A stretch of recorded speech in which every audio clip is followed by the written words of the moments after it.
Entonces, muy buenas tardes. Quiero darle la bienvenida a nombre del Club Palestino y del Centro de Estudios Árabes Eugenio Chaguán de la Facultad de Filosofía y Humanidades de la Universidad de Chile. Junto al director de Cultura del Club Palestino, Roberto Lama, damos inicio a la tercera jornada del ciclo de charlas Historia de Palestina Antigua, que al igual que la última que tuvimos, está a cargo de nuestro querido amigo y gran colaborador, Sebastián Salinas Gaete, quien es licenciado y magíster en Historia, profesor del Centro de Estudios Árabes y del Centro de Estudios Griegos, Bizantinos y Neohelénicos, Fotios Mayeros, ambos de la Universidad de Chile. Le damos la bienvenida a Sebastián, le agradezco como siempre que esté entregándonos su tremendo conocimiento sobre la historia palestina. Y quiero decir a las personas que quieran hacer preguntas que por favor la escriban en el chat, la vayan escribiendo en el chat, y en la medida del tiempo y de las temáticas las vamos traspasando a Sebastián al final de su presentación, como lo hicimos la semana pasada. Bienvenido Sebastián. Gracias, Eduardo. Hola a todos, buenas tardes, gracias por su asistencia y por el interés en esta actividad, ¿cierto? Al igual que la semana pasada, yo voy a ocupar una presentación PowerPoint, principalmente para ocupar lo que tiene que ver con mapas, ¿cierto? Para explicar un poco mejor lo que vamos a ver, ¿cierto? Que, como bien se dijo, hoy día la sesión tiene este nombre, ¿no? Palestina, los semitas y los grandes imperios del Próximo Oriente Antiguo, que grosso modo vamos a hablar más o menos del 2000 antes de Cristo hasta más o menos 300 antes de Cristo. Ahora, es una época bastante más complicada, que tiene que ver con preguntas también que habían hecho en la sesión pasada, porque empezamos a toparnos con cuestiones que la mayoría de nosotros o tenemos algún tipo de conocimiento o tenemos alguna visión ya dada debido principalmente a la interpretación bíblica. Eh, por lo tanto, vamos a ir hablando ciertos puntos, pero también hay que recordar una cosa muy obvia, ¿no? Y es que, claro, la charla es bastante breve, por lo tanto yo voy a dar alguna pequeña, somera visión de ciertas cosas, porque no se puede entrar a profundizar cada una de las cosas que vamos a hablar, porque eso daría para su propio ciclo, ¿no? La última sesión hablamos principalmente de lo que es la historia más antigua del territorio palestino histórico, una visión de lo que se llama la paleohistoria, ¿cierto? Antes se ocupaba prehistoria, ahora se prefiere no ocupar tanto ese término porque antes se decía que solo se podía hacer historia a partir de los textos escritos, entonces seguramente muchos de nosotros en el colegio aprendimos, ¿cierto?, que la división entre historia y prehistoria era cuando aparecía la escritura, pero hoy día sabemos que se puede hacer historia basado en la arqueología, basado en otro tipo de ciencias, ¿no? Y por lo tanto se prefiere decir historia más antigua, paleohistoria.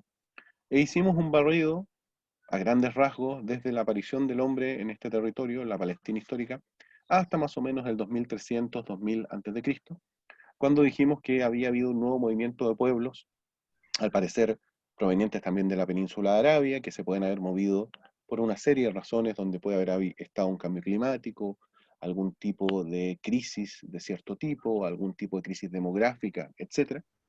Y va a venir un movimiento de pueblos que es comúnmente conocido como el nombre de los amorreos. Amorreos, ¿por qué? Porque va a ser el nombre que van a recibir desde Mesopotamia, desde la tierra entre ríos, y donde Amurru significaba occidente. Por lo tanto, desde el punto de vista de la gente que vivía entre el Tigris y el Éufrates, fue una invasión de los que vienen de occidente, de los que vienen del oeste, y que marcan desde cierto punto de vista en casi todo el Medio Oriente antiguo un retroceso en el avance de lo que llamaríamos el proceso civilizacional, en el desarrollo de las ciudades, en el desarrollo de la cultura, porque los amorreos eran principalmente semitas, una nueva rama cananea, por llamarlo de alguna manera, que estaba mucho más cercana de lo pastoril, estaba mucho más cercana de los orígenes nómades que se tenía. Y eso va a marcar, por ejemplo, eh, un retroceso del avance de la construcción de ciudades, porque esta gente veía las ciudades como algo malo, eh, una cosa muy propia de los nómades, ¿no? Nos queda después incluso el vestigio en la Biblia, ¿no? Hablar, no sé, la ramera de Babilonia, cosas así, ver a la ciudad como algo que echa a perder el hombre.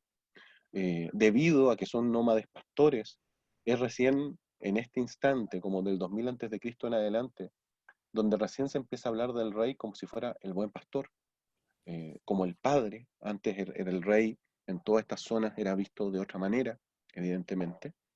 Y por lo tanto, este desorden que genera de alguna manera este nuevo movimiento de pueblos semitas va a generar un vacío de poder que va a permitir la aparición de un primer momento de independencia en lo que llamaríamos la Palestina histórica.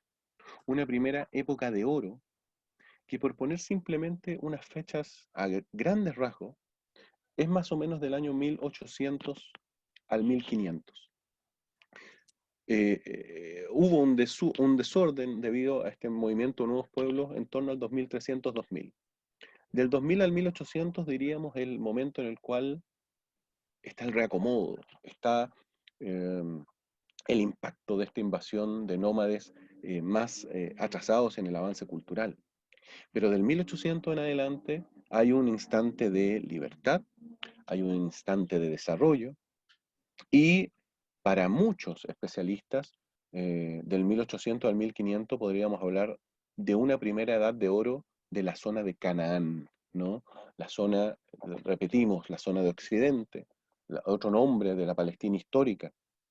Es una zona, una época donde aparecen grandes reinos y por ejemplo este mapa, que es más o menos para el 1700, aparece marcado Catna, un reino formado por semitas, formado, fíjense ustedes, todas las zonas que llegó a gobernar, dominando parte de la Palestina histórica, pero sobre todo parte de Siria.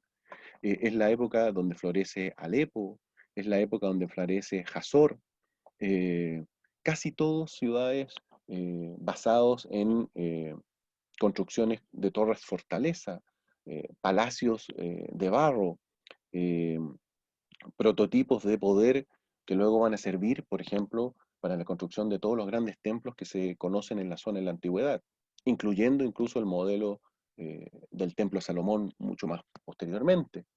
Y viene un surgimiento de esta posibilidad de reinos cananeos autónomos, libres, donde sin lugar a dudas hay que mencionar, por ejemplo, la que aparece marcado aquí, la ciudad de Megiddo. ¿Por qué? Porque en esta época Megiddo eh, va a ser una fortaleza tan importante, va a ser una ciudad templo tan trascendente.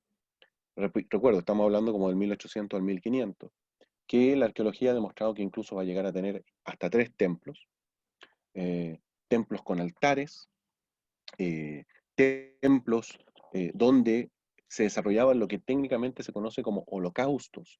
Recuerden que la palabra holocausto viene del griego holo, todo, a igual de donde viene, por ejemplo, holístico, y causto, que es fuego, como por ejemplo la misma raíz donde viene cáustico, ¿no? Entonces, holocausto es todo quemado.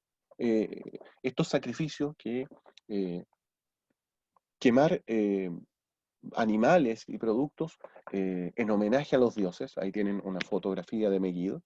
eh, ¿Y qué nos demuestra esto? Que la religión cananea de la zona tenía esta característica, porque es algo que vamos a ver repetido en muchísimas zonas, en muchísimos pueblos. La Palestina histórica, Canaán, más o menos en torno al 1700, se calcula que podría haber tenido 140.000 habitantes, una cifra, diríamos, no exacta, pero que nos da una buena aproximación al respecto.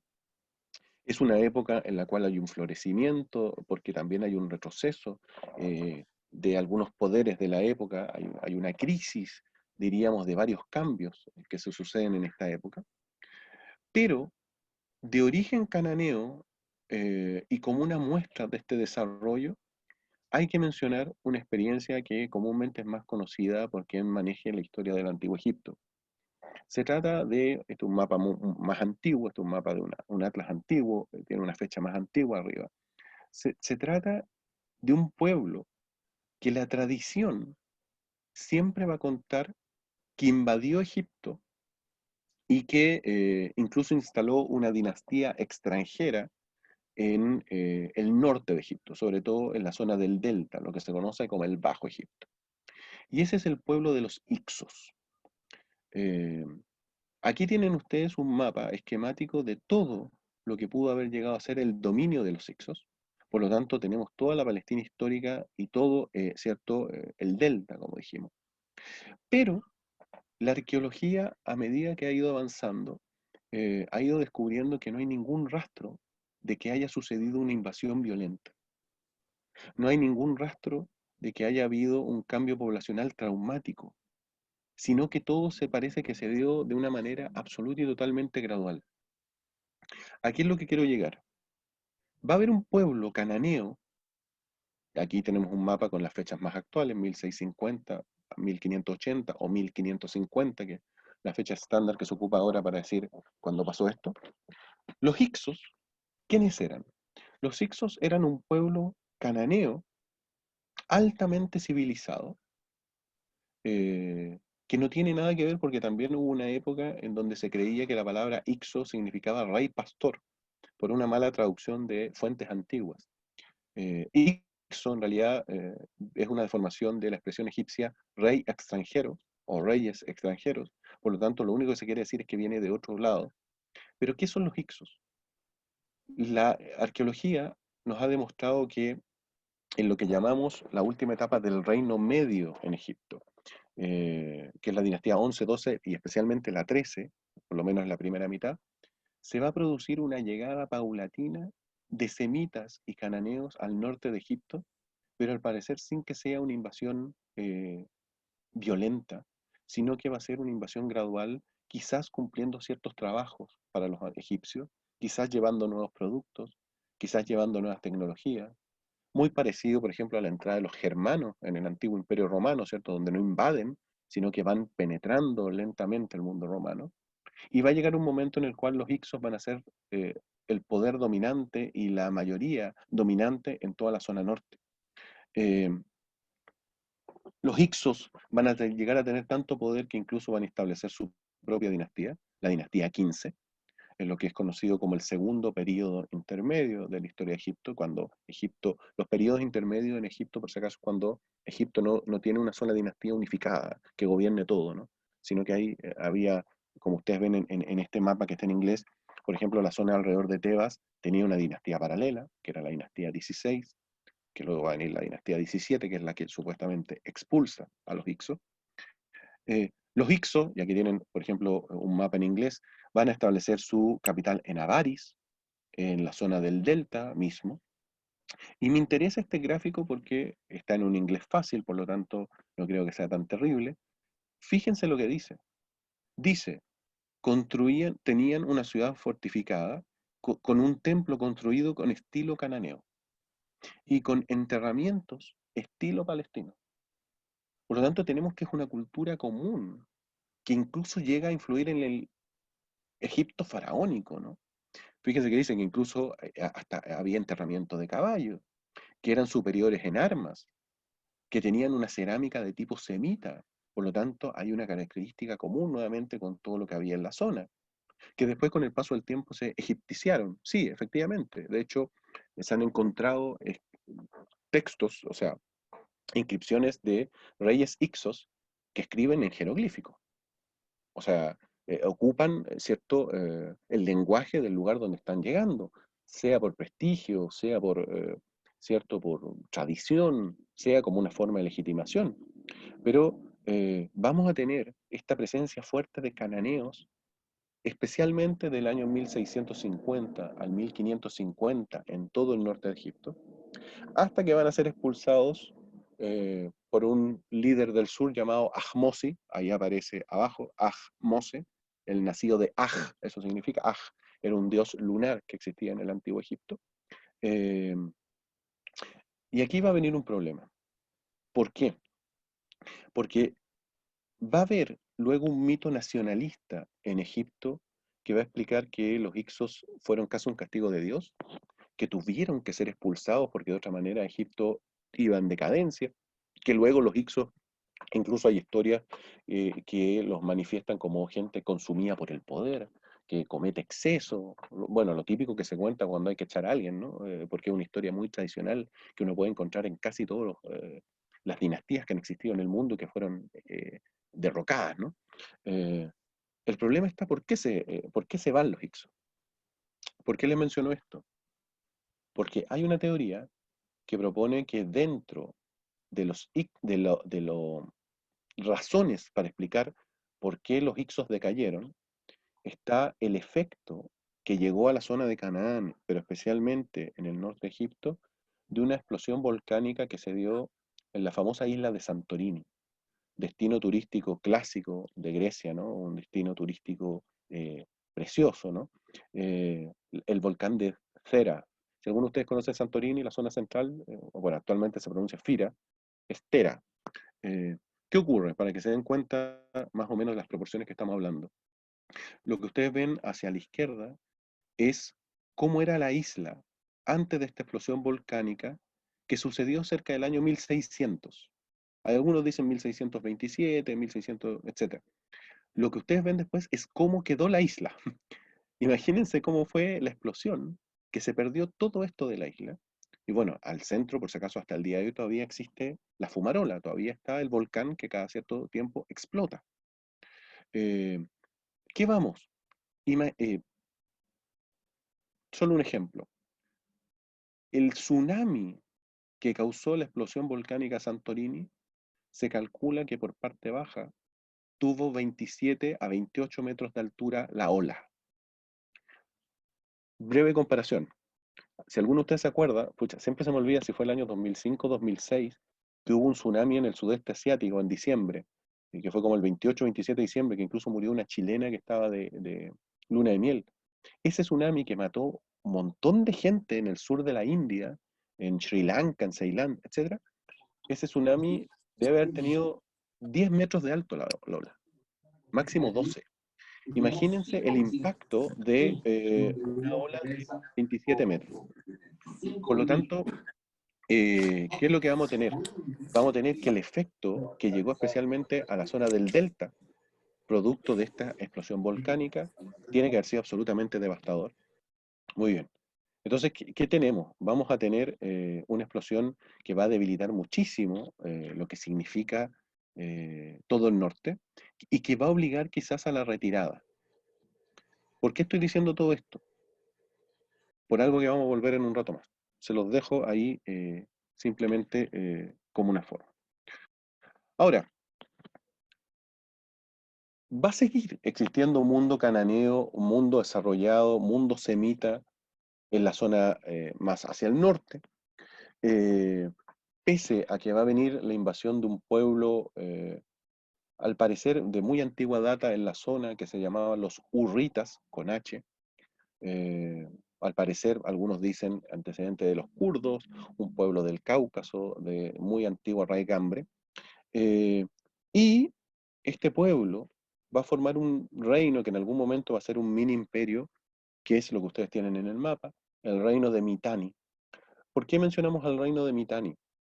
Porque en el reino de Mitanni, punto uno, va a ser una potencia dominante absolutamente en el umbral, pongamos, del 1700 al 1400 antes de Cristo, pero va a ser un estado tapón que va a permitir eh, cambios, ¿cierto?, en varias zonas alrededor. Porque Mitanni va a mantener aislado en algún momento los contactos que van a existir.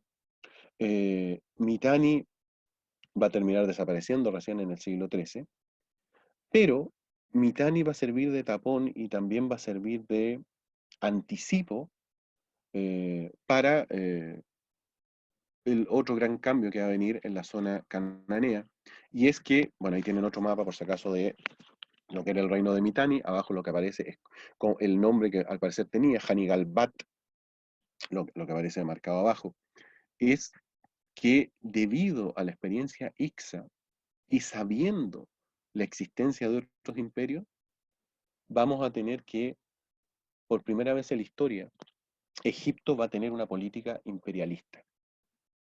Eh, Comúnmente antes siempre uno hablaba, y seguramente muchos de ustedes en el colegio escucharon imperio egipcio siempre. Actualmente se prefiere decir reino Egipto, que Egipto siempre fue un reino. ¿Por qué? Porque para ser imperio necesita otras condiciones, entre otras que haya una política imperial constante.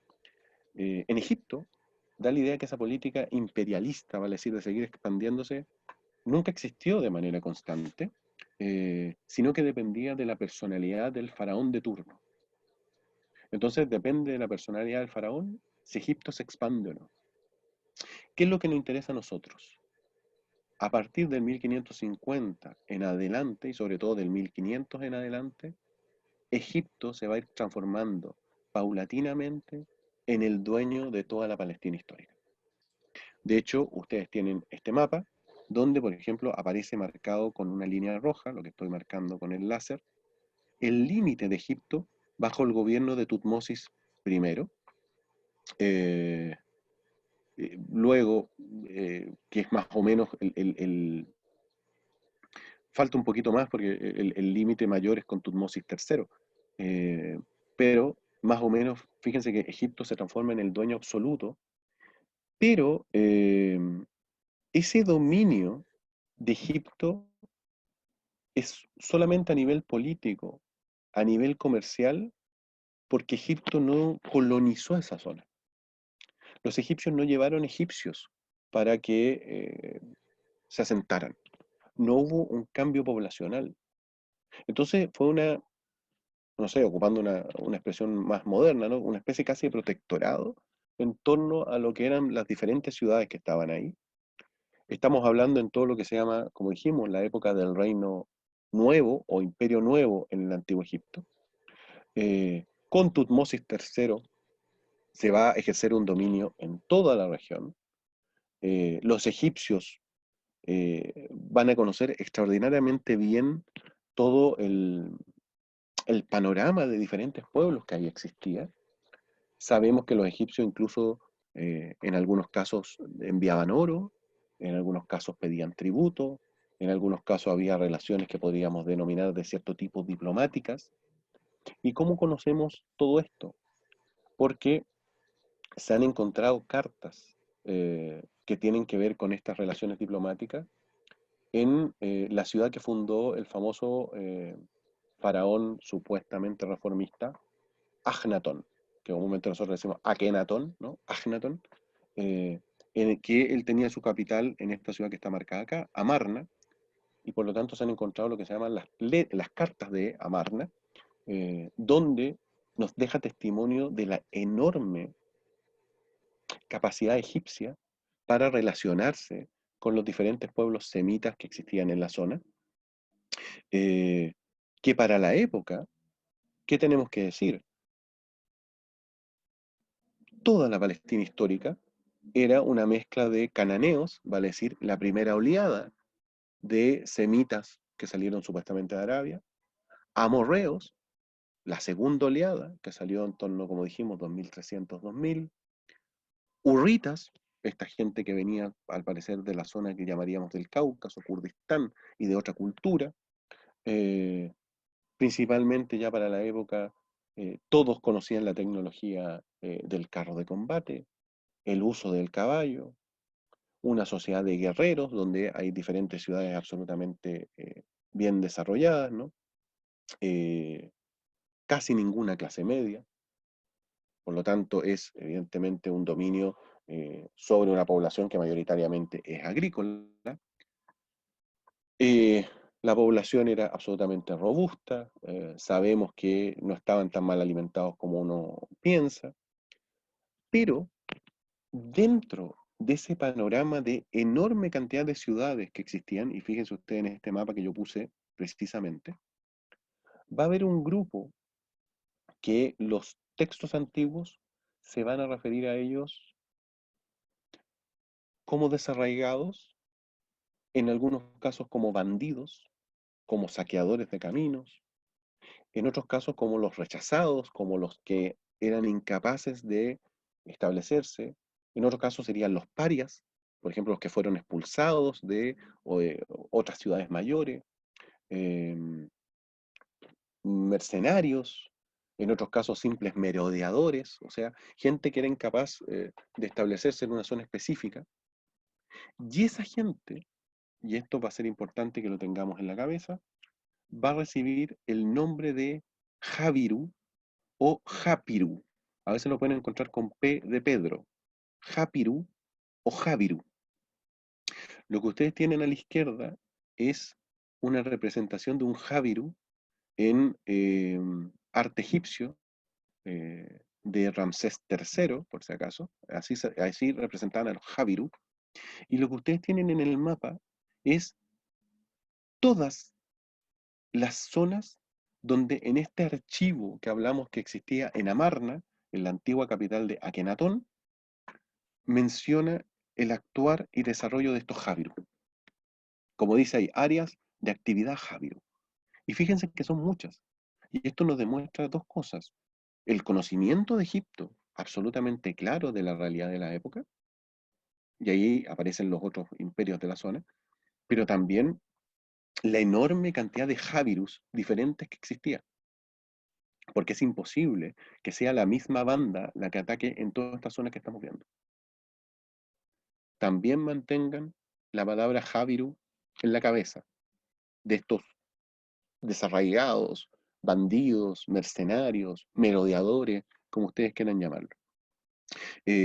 Los Jabiru tenían jefes locales que a veces saqueaban ciudades, que a veces saqueaban caravanas, y por lo tanto, ¿qué hay que decir? Estos Jabiru no eran un grupo étnico, sino que eran un grupo social dentro de la realidad de la Palestina histórica de la época.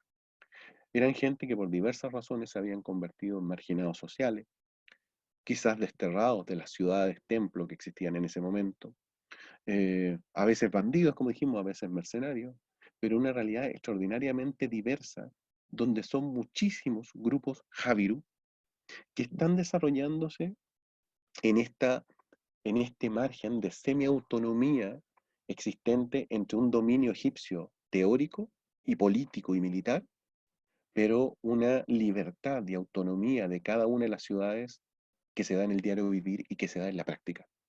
De hecho, ahí tienen ustedes, por ejemplo, una cantidad de menciones a las diferentes ciudades, por ejemplo, Jerusalén, Geser, Megiddo, que hablamos antes, Hazor, etc. O sea, vamos a tener esto de manera bien importante.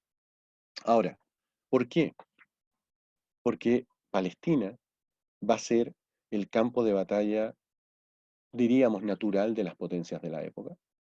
Va a ser en la zona de paso, evidentemente valorada por sus productos, por sus puertos, eh, porque también hay que recordar que la geografía de la zona obliga a que casi todos los caminos pasen por acá, ¿cierto? Porque el desierto de Arabia se extiende bastante. eh, Eso va a significar que va a estar en una zona de disputa entre los grandes imperios de la época, donde ya cuando llegamos cerca del año 1300 a.C., la zona se divide en lo que ustedes ven en el mapa. En el norte, el dominio de un imperio llamado el Imperio Hitita, el mapa está en inglés, que los hititas eran indoeuropeos, de otra estirpe, ubicados, como ustedes se dan cuenta, en lo que actualmente es Turquía, la antigua Anatolia o Asia Menor, y el sur, Egipto, donde entre todo eso hay una serie de cananeos, etc.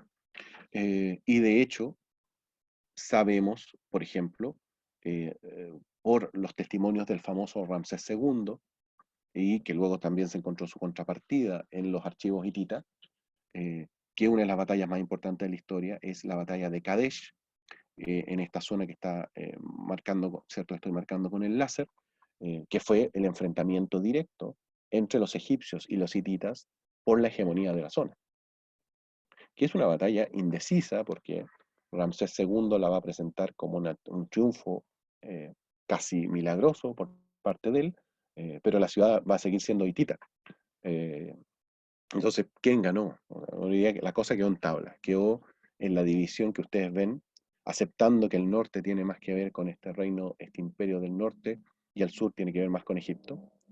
Un Egipto que había empezado a perder antes presencia en la zona, sobre todo en la época del famoso Akenatón, porque preocupado por una reforma religiosa, por una construcción de una nueva sociedad, de un nuevo ideal e incluso una nueva capital, eh, se perdió la presencia a nivel internacional. Y de hecho, incluso en las cartas de Amarna hemos encontrado cartas de reinos cananeos, y especialmente el reino que mencioné antes, Mitanni, quejándose de por qué los egipcios, por ejemplo, ya no están enviando el oro que enviaban antes. ¿Qué le pasa? O sea, ¿tiene problemas, una cosa así? Esto lo menciono porque cuando venga una crisis enorme de la cual no tenemos respuesta, va a ser el momento para el surgimiento de muchos procesos de manera paralela que van a estar entrelazados pero que a la vez son independientes. ¿Por qué? Porque en torno al año 1200 y más o menos entre el 1200 al año 1000 se produce una crisis general en todo el Mediterráneo oriental que no tiene una explicación única. Actualmente incluso se ha datado que puede haber sido, por ejemplo, efecto de volcanes que están en Islandia, haber afectado la economía, la agricultura, la capacidad, digamos, de tener energía solar. Va a haber problemas a nivel general en el mundo cerca del año 1200. Pero lo que nos interesa a nosotros es que comúnmente la explicación tradicional es que se va a hablar que precisamente en este umbral de tiempo que estamos hablando del 1200 al 1000, aunque si bien se conocen de antes, va a existir un enorme movimiento de población, sobre todo a nivel marítimo, de un lugar que no se conoce bien y que genéricamente va a recibir un nombre que se le va a dar en el siglo XIX, que van a ser los pueblos del mar, que no nos dice nada de los pueblos del mar. Eh, este mapa, por ejemplo, muestra todas las supuestas ciudades que fueron destruidas por acción de los pueblos del mar. Los pueblos del mar eran pueblos que se movían por el mar, actuaban, diríamos, como langostas, atacaban, destruían, saqueaban y se iban, en la enorme mayoría de los casos.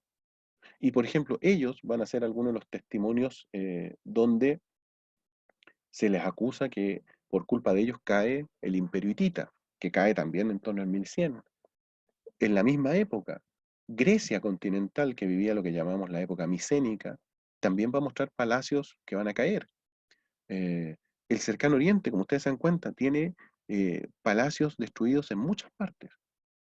Supuestamente, la única parte que se salva es Egipto, donde el faraón Ramsés III se va a jactar de que él fue capaz de derrotar a los pueblos del mar en el delta, que va a ser el único que se va a mantener en pie.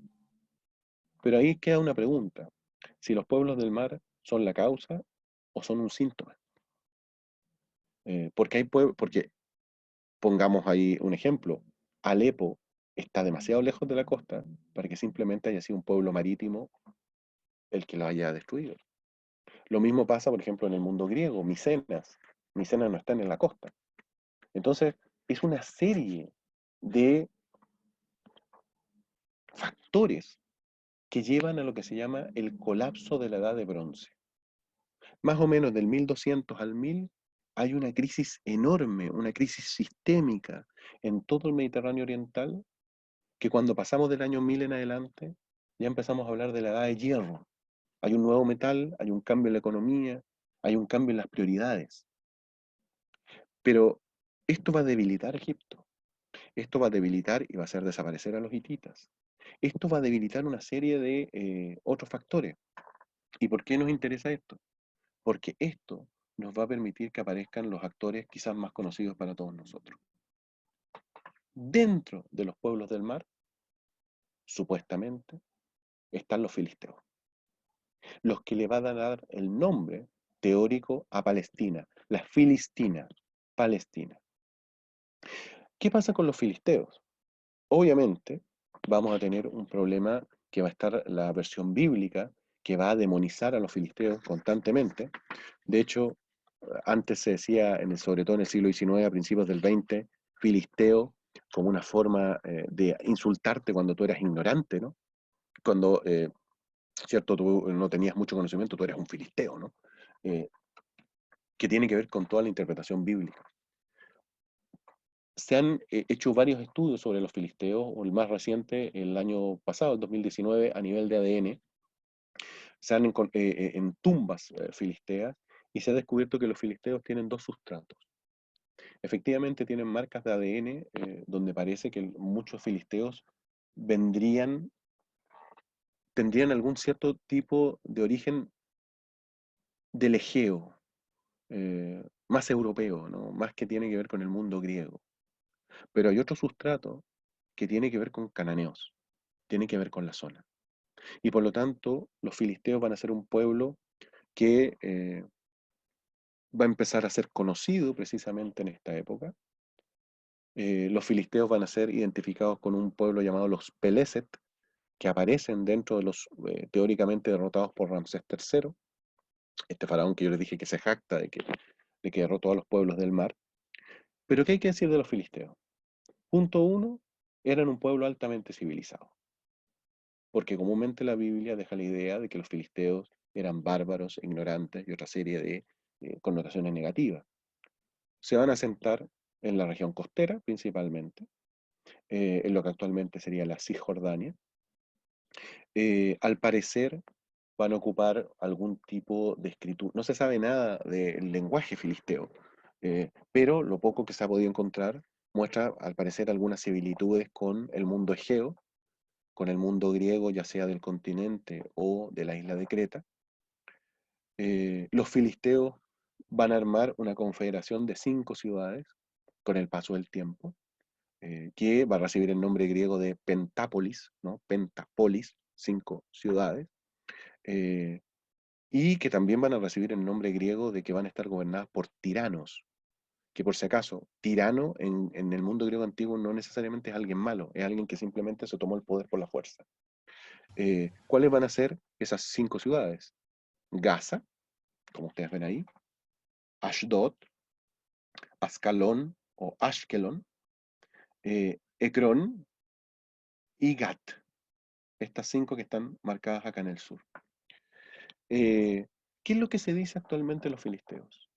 Que al parecer eran merodeadores y que incluso pueden haber estado ubicados en el norte de Egipto hasta que los derrota Ramsés III y hace que se muevan a esta zona, a Palestina, de nuevo, en el umbral del 1200 al 1100.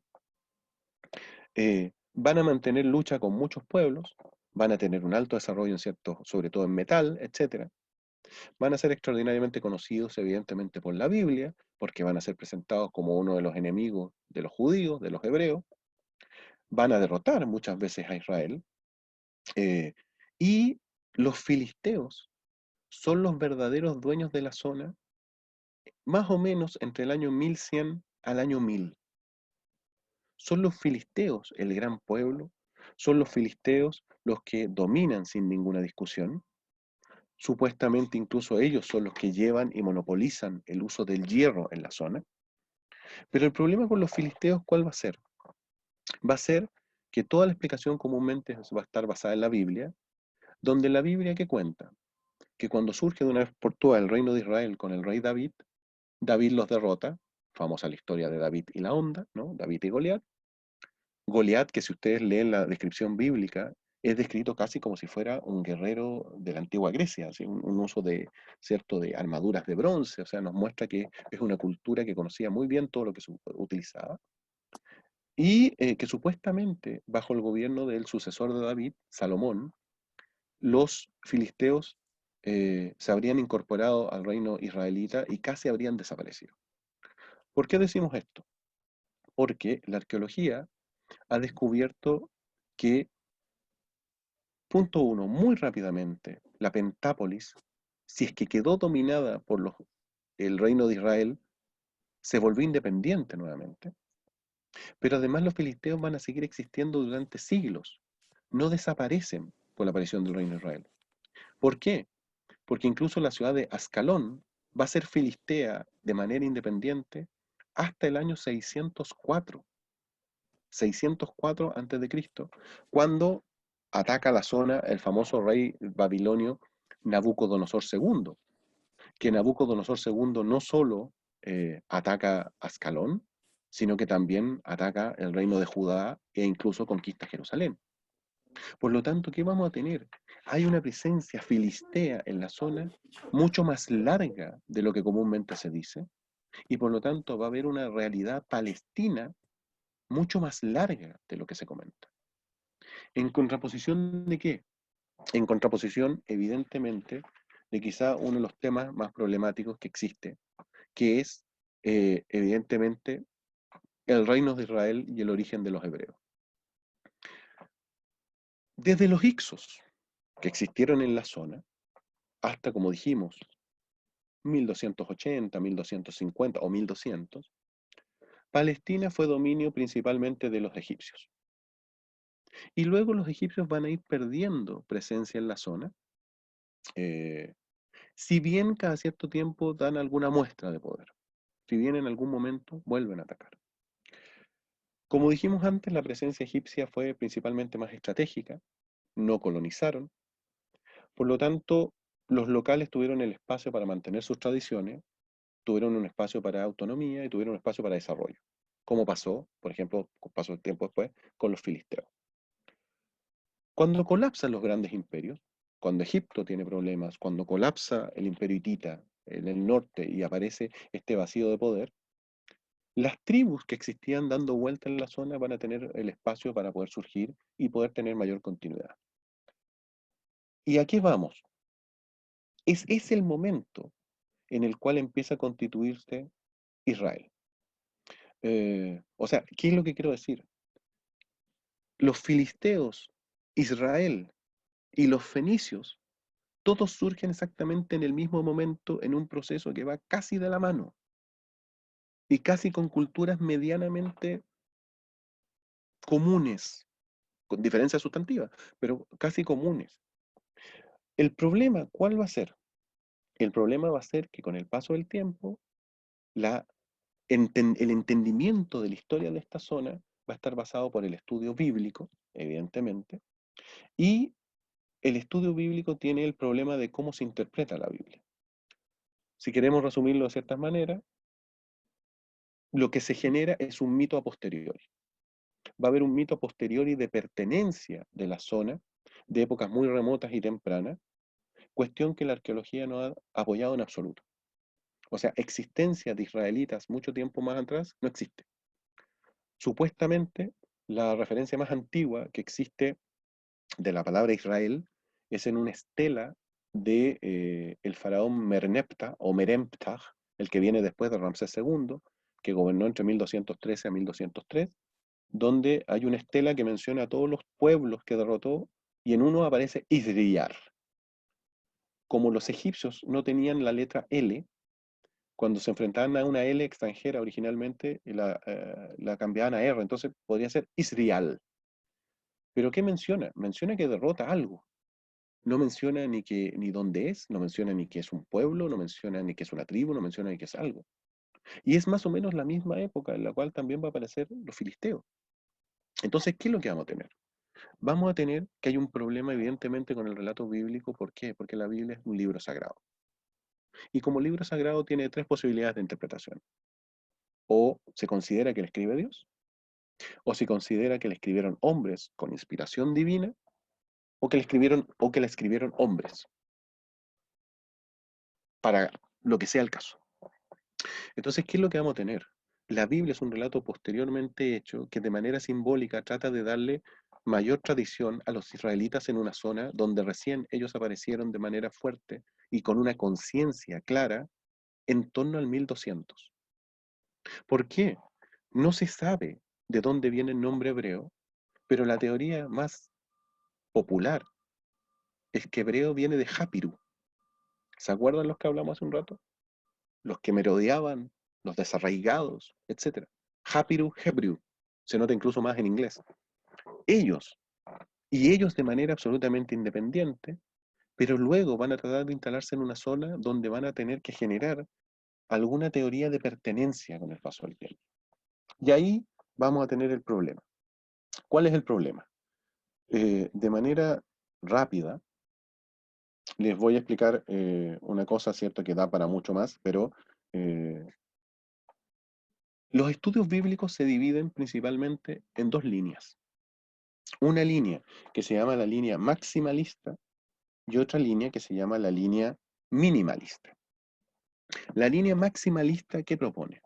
Que la Biblia es un libro que dice, diríamos, hechos absolutamente concretos, fehacientes, reales, y que lo que habría que hacer es acomodar la arqueología y los descubrimientos a lo que dice la Biblia. La línea minimalista, por el contrario, ¿qué propone? Que la Biblia fue escrita muy posteriormente, por lo tanto no relata hechos contemporáneos, sí relata un ambiente, sí relata imaginarios, sí relata sensaciones, pero que habría sido escrita muy posteriormente para justificar ciertas cuestiones. Eh, por deformación profesional, porque hay que haber una crítica de fuente, yo sigo la línea minimalista.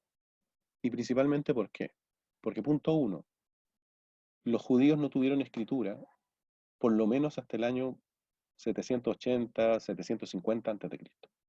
Todo lo que está escrito hacia atrás es una memoria que puede ser mítica. Cuando decimos mito, no significa que sea mentira, pero que está cambiada, que está ayornada, que tiene una serie de cosas. Dos, el gran periodo de composición bíblica, según todos los especialistas, es el siglo VI, por una razón que vamos a hablar. Y tres, los textos más antiguos de la Biblia judía son recién del periodo helenístico, posterior a Alejandro Magno, posterior al 300 a.C. Entonces, ¿qué es lo que vamos a tener? Para que se entienda. Según la arqueología y la visión más minimalista, lo que estamos hablando, los hebreos tendrían recién origen de forma clara en el siglo XIII, con esta relación con los Jabiru, en torno a la zona de Canaán. Toda la historia tradicional de esta área está contada siguiendo tradicionalmente el relato bíblico, que tiene el problema de ser libro sagrado. ¿Por qué menciono eso? Porque si bien muchos entienden que hay una metáfora, no hay que olvidar que también hay gente que lee la Biblia al pie de la letra. Y no solo estoy pensando en algún judío, sino que recuerden, por ejemplo, en Estados Unidos hay grupos creacionistas, ¿cierto? Que creen, por ejemplo, que el mundo tiene, no sé cuántos, 4.000 y tantos años antes de Cristo que fue creado, etcétera. Eh, o sea, hay un problema ahí. También hay un problema de la historicidad de lo relatado. ¿Cómo conocemos a ciertos personajes? Solo por poner un ejemplo, el caso más famoso, Abraham. No sabemos si existe un Abraham. Y menciono a Abraham, ¿por qué? Porque es importantísimo para la tradición judía, es referente para la tradición cristiana, absolutamente, pero también es profeta en el mundo musulmán. Y no podemos decir si existió o no. Entonces, ¿qué ocurre? La Biblia judía es ante todo la historia de una tribu específica y no se preocupa de las otras tribus, salvo que sea para justificarlo. Es la historia de una identidad, pero que no refleja la realidad porque no se preocupa de todas las otras identidades. Y la composición de la Biblia, según esta teoría minimalista, recién sería fuertemente, como yo lo dije hace un rato atrás, en el siglo VI. ¿Y por qué? Porque aquí viene el detalle. Gran parte de la Biblia estaría influida por el proceso que es conocido como el cautiverio de Babilonia, cuando la clase alta judía fue tomada prisionera por el reino neobabilónico, por Nabucodonosor II, y por lo tanto, al volver, se genera un relato de por qué había que volver a esa zona. ¿Y aquí qué tenemos? Aquí el problema está que hay que ver las cosas con fe o sin fe. Entonces, me permito decir esta teoría para que por lo menos la conozcan. Por ejemplo, el Éxodo, 40 años en el desierto. Arqueológicamente no existe. Podemos asumir que el 40 es un número mítico que quiere decir que caminaron mucho, ¿cierto? Así como cuando llovió 40 días y 40 noches, que a lo mejor no necesariamente significaba que fueron 40, ¿no? Ya, pero no existe el Éxodo. Y por lo tanto, ¿qué es lo que proponen los especialistas bíblicos que siguen la teoría minimalista? Que el Éxodo es una extrapolación del exilio babilónico en la Biblia. Es generar un déjà vu histórico para justificar por qué las cosas tienen que pasar como van a pasar. Y sobre todo, para justificar la conquista de la tierra prometida, obviamente, por parte de Josué, el sucesor de Moisés, frente al resto de los reinos cananeos, de los cuales había una cultura relativamente común. ¿Por qué mencionamos todo esto? Porque si le damos mayor historicidad, entonces lo que hizo el reino de Israel no es una invasión extranjera. El ejemplo mayor la figura de Matusalén. Ya recuerden que Matusalén, según la Biblia, vive 969 años. Claro, diríamos, con eso te ahorras un milenio de explicación de presencia, si bien hay otras teorías que dicen, bueno, en realidad no eran 969 años, sino que eran meses, y por lo tanto en realidad vivió entre 72 a 80 años, etcétera. Pero la visión tradicional, ¿qué nos hace? Ahorrarnos esa pregunta del milenio, y por lo tanto, inmediatamente, solo con Matusalén, digamos, del 1200 nos vamos al 2200 para atrás, sin ninguna pregunta, ¿no? Otro caso, la época de los jueces, anterior a la composición del reino, donde está Moisés, donde están las tablas de la ley, donde está la implantación, al parecer de manera definitiva, del monoteísmo, porque de hecho la propia historia de Moisés nos demuestra cómo el politeísmo seguía muy presente en todo el mundo cananeo. ¿Qué sería la época de los jueces? Simplemente un ejemplo de una época en la cual había líderes tribales no hereditarios, buscando generar un elemento religioso, elemento de cohesión, quizás en clave religiosa, que justificara las luchas contra las tribus y ciudades vecinas. O sea, en el fondo, justificar una especie de guerra santa para conquistar otras zonas, mientras no existe una unidad hebrea. Por eso no hay un rey, por eso hay muchísimas tribus distintas. Y ejemplificado en la lucha también nacional de diversos dioses que se identificaban con una zona específica. Yahvé en Jerusalén, Baal, el famoso Baal en Tiro, Hadad en Damasco. Entonces al final es una lucha mítico-simbólica simplemente escrita para justificar esto. Por lo tanto, la teórica época de los reyes, en torno al 1000 antes de Cristo, con el famoso David y su hijo cierto Salomón, es cuando de verdad por fin se formó algo, eh, basándose en una imposición militar, donde seguían existiendo los filisteos, aunque fueron conquistados en algún breve lapso, donde se conquistaron algunas zonas cercanas, por ejemplo, aquí en el mapa aparecen los amonitas, ¿no? Los edomitas, que están más al sur, etcétera, más otros tiempos. Eh, y por ejemplo, Salomón construyendo el templo, ¿sería entonces una muestra de la necesidad de reforzar el culto nacional y mostrar al Dios local como vencedor? Queda como pregunta. ¿Qué pasa con el problema? Este Israel idílico que presenta la Biblia fue absolutamente efímero. Ese reino unificado se divide muy rápidamente. Y de hecho ya en 930 o 925, un faraón egipcio que se llamaba Sheshonq, que era libio, de procedencia libia, invade y saquea Jerusalén. De hecho, esto aparece en dos partes diferentes de la Biblia, incluso llevándose todos los escudos de oro que supuestamente Salomón había hecho. O sea, ¿qué tipo de reino fuerte es si muy pronto de la muerte de su segundo rey fuerte, ya recibe una invasión que saquea la propia capital? Entonces, ¿qué pasa?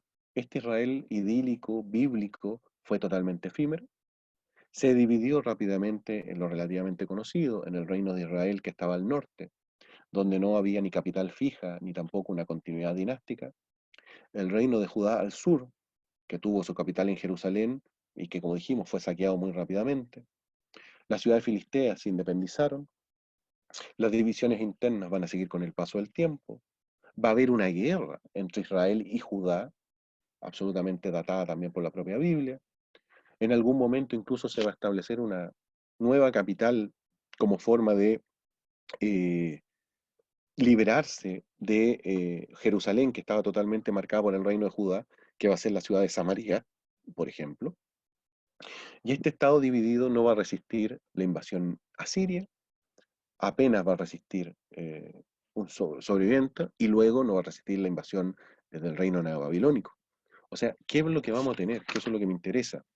Lo que me interesa es que vamos a tener una realidad absolutamente diversa y que es muy efímera como unidad histórica israelita.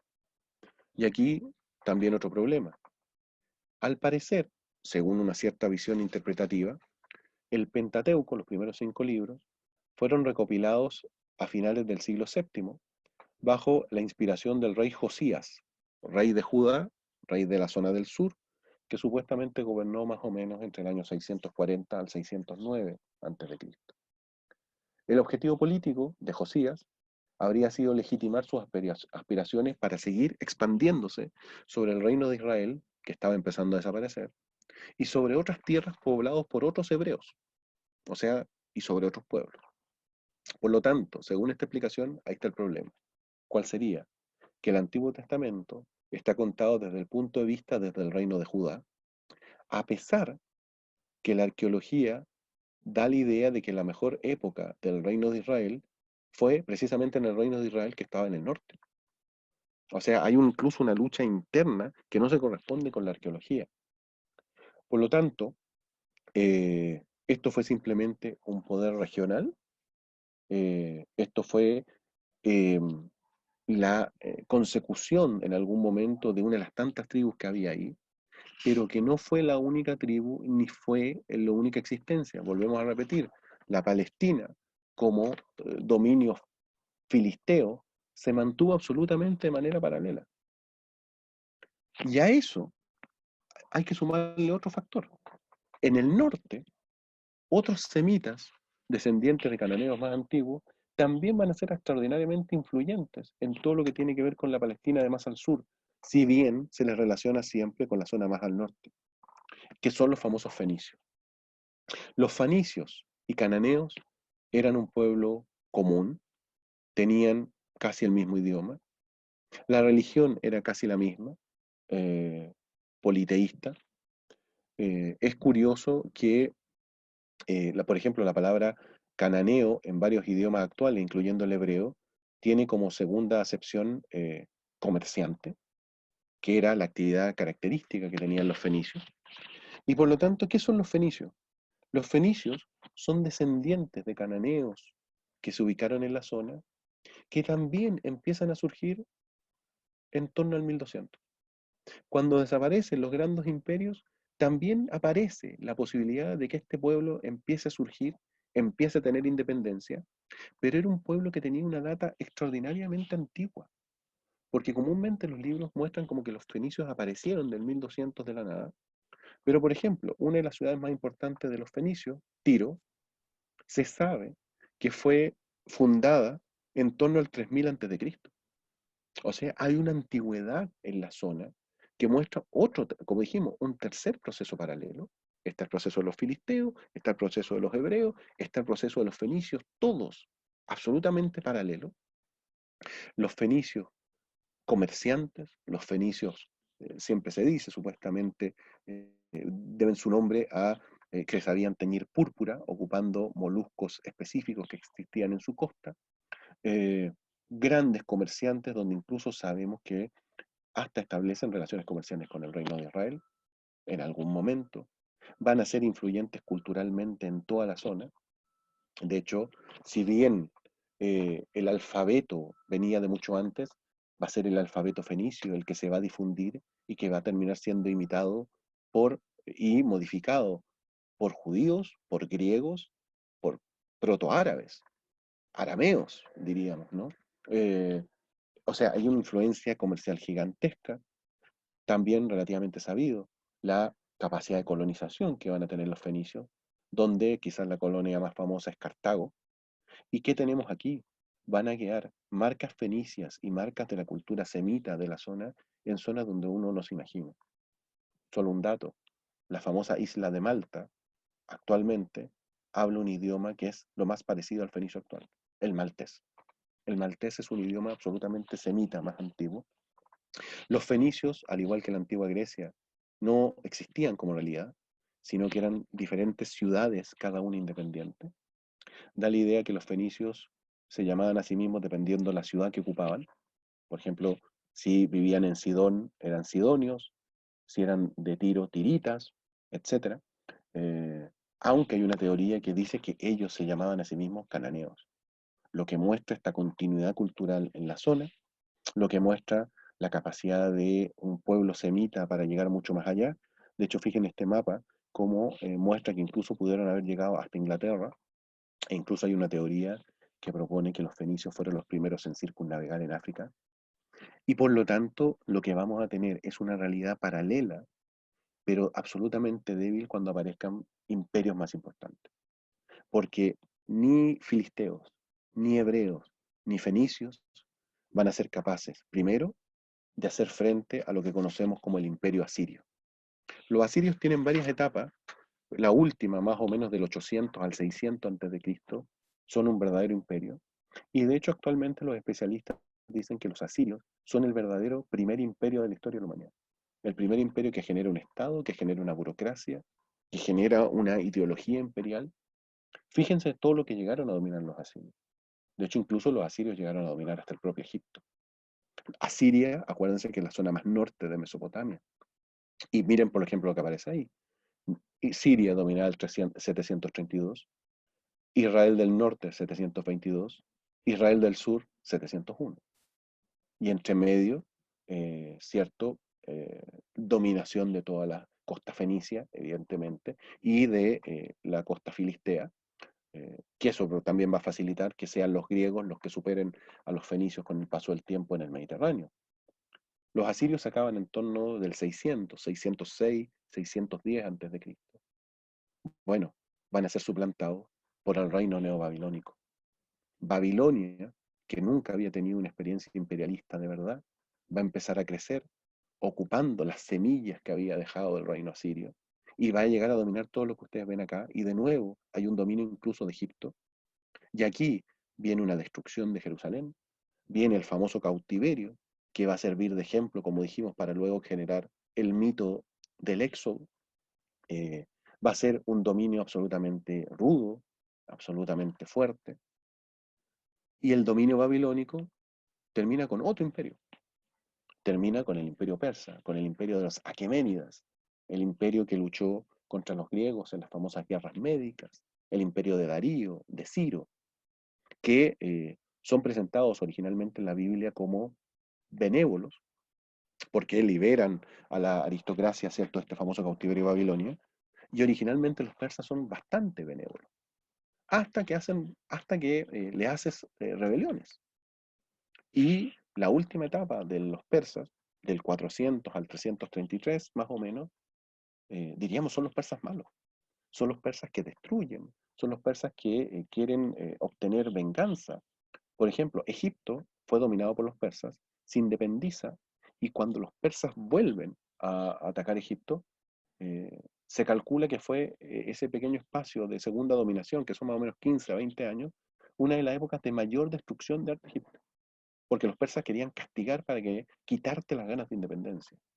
Lo mismo va a pasar en los reinos de toda la zona cananea. O sea, vamos a tener una época donde hay demasiados poderes fuertes, donde no hay nada que hacer al respecto.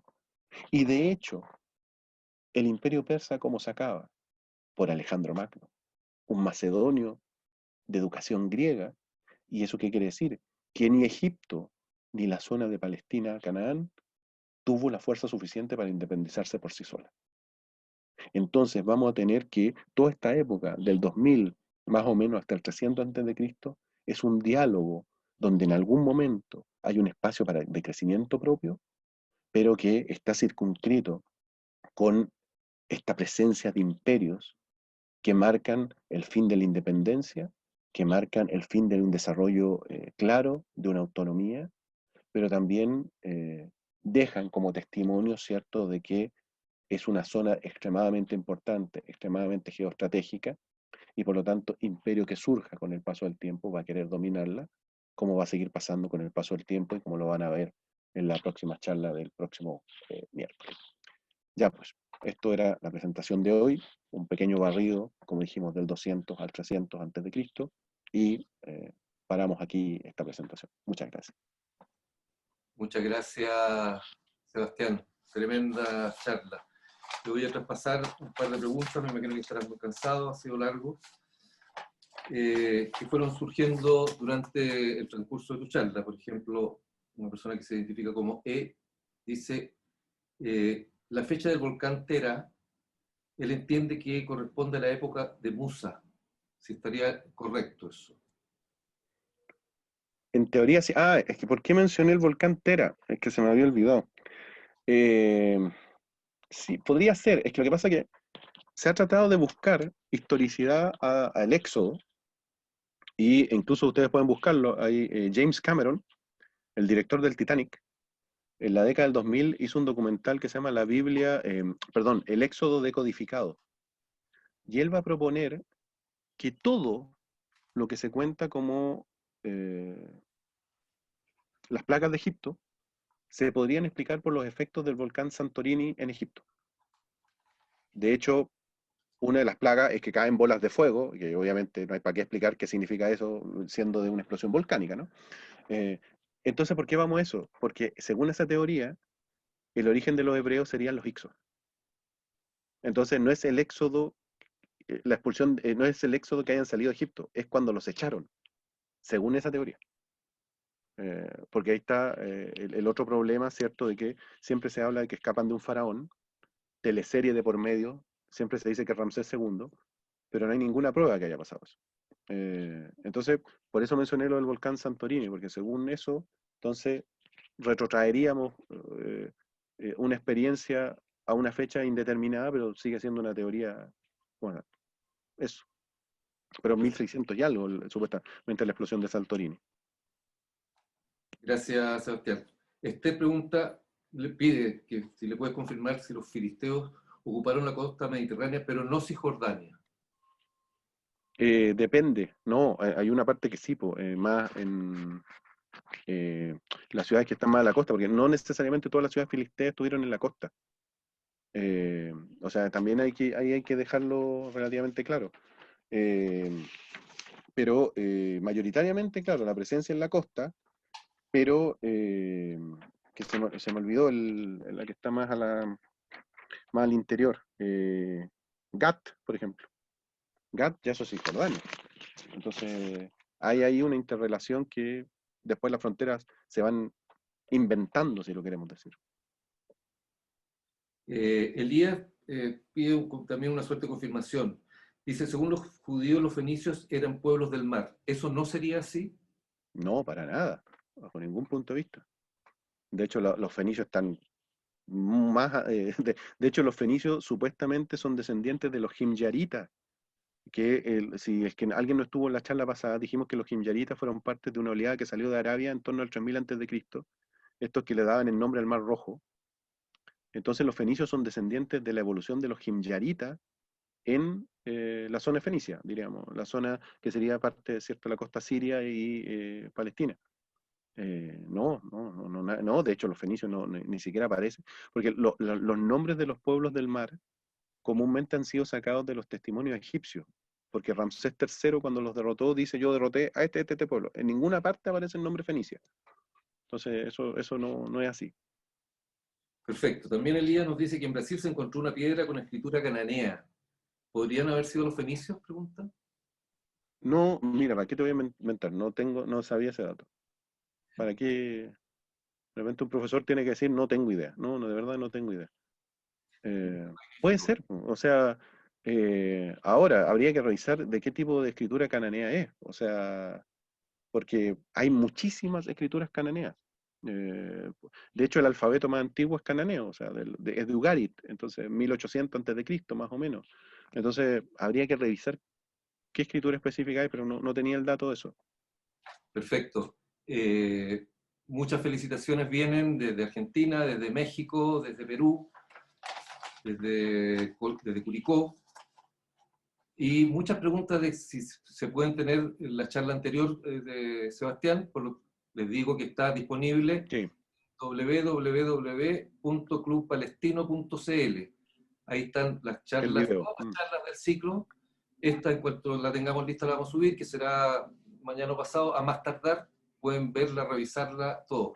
Me piden la bibliografía que usaste para hacer la charla. Yo creo que es más que una bibliografía lo que has usado. A ver, es que depende de qué le interesa a uno. O sea, si alguien quiere meterse a estudiar cualquier cosa de Medio Oriente, yo parto siempre recomendando un libro que de Mario Liberani, con B corta, que se llama El Antiguo Oriente. Está medio caro últimamente, pero ahora ese libro hay que tratarlo con cuidado porque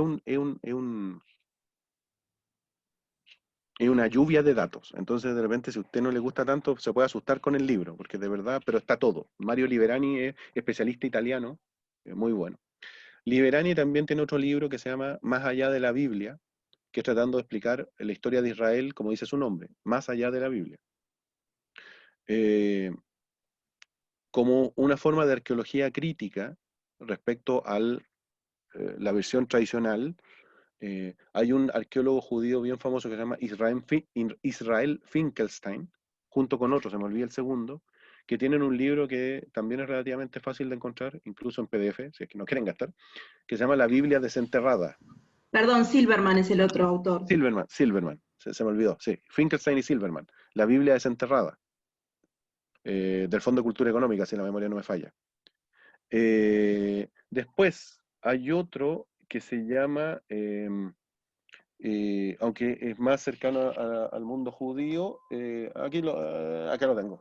Es La arqueología y la Biblia, de Loughlin. Creo que incluso lo vi que alguien hizo una página web que lo transcribió completo. No sé ahí, no creo que la gente de Editorial Crítica esté muy contenta, pero por si acaso ese otro, la arqueología y la Biblia, como elige Liberani. Y hay muchísimos libros nuevos sobre los filisteos que yo no, ahí les dejo que ustedes busquen, porque los filisteos es uno de los temas que más ha cambiado en los últimos años. De hecho, hay un libro sobre los pueblos del mar y los filisteos, se me olvidó el título, que es de la editorial Belaterra, de la serie Arqueología, que es la serie española. Eh, y, eh, y eso más una serie de otras cosas. O sea, pero yo creo que con eso, para que partan, y cualquier manual de Antiguo Oriente, estoy pensando, por ejemplo, Amélie Court, que tiene un manual de 2 tomos muy bueno, eh, que también es un clásico, eh, pero cualquier manual clásico de Antiguo Oriente trata el tema sin problema, eh, para tener una visión general, ¿cierto?, esquemática. Eso. Sebastián, solo agradecerte. Me imagino que para la cantidad de conocimiento histórico que tú tienes, este tiempo es cortísimo. Ojalá podamos tener un segundo ciclo para complementar conocimientos, para poder seguir con este apasionante recorrido por la historia. Bueno, yo soy bíblico, si ustedes piden pueden ser escuchados, digamos. Entonces, veamos, digamos. Entonces, Te lo voy a cobrar, bueno, Sebastián. está bien. No, gracias a usted y gracias a todos por la atención. Eso. Muchas gracias, Sebastián. Un gran abrazo para Ya, ti y un gracias. agradecimiento a todos esta tremenda audición que tuvo esta charla. Y, como les digo, en un par de días va a estar disponible en la página web del Club Palestino. Muchas gracias. Buenas noches a todos. Chao, muchas gracias. Buenas noches. Chao, muchas gracias. Buenas noches, Sebastián. Muchas gracias. Chao. Chao, muchas gracias. Buenas noches.